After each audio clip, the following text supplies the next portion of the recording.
Start. એક ખલેફા મરણતોલ હાલતમાં ગાદી તકિયા વચ્ચે કણસતો પડ્યો હતો.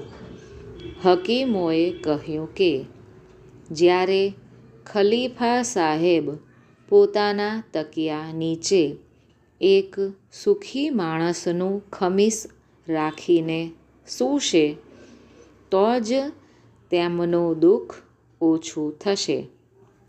સેવકો તો ઘેર ઘેર ગામે ગામ ફરવા લાગે છે, પરંતુ બધી જ જગ્યાએ કોઈને કોઈ દુઃખ, તકલીફ, પીડા, ચિંતા જોવા મળે છે.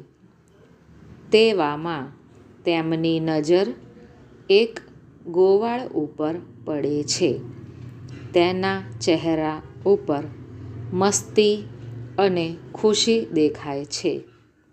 સેવકે ગોવાળને પૂછ્યું, ભાઈ, હું એક સુખી માણસની શોધમાં છું.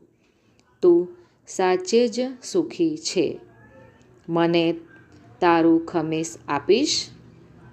ગોવાળ કહે, મારી પાસે તો એકે પહેરણ નથી.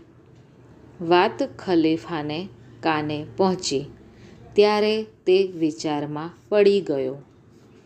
એણે રાચરચીલું, દરદાગીના, રેશમી ગાદી તકિયા બધું ગરીબોમાં વહેંચી દીધું. કહેવાય છે કે ત્યાર પછી તેની તબિયત સુધરી અને તે ઘણો જ સુખી થયો. સાચો આનંદ વસ્તુઓમાં સમાયેલો હોતો નથી. સ્ટોપ.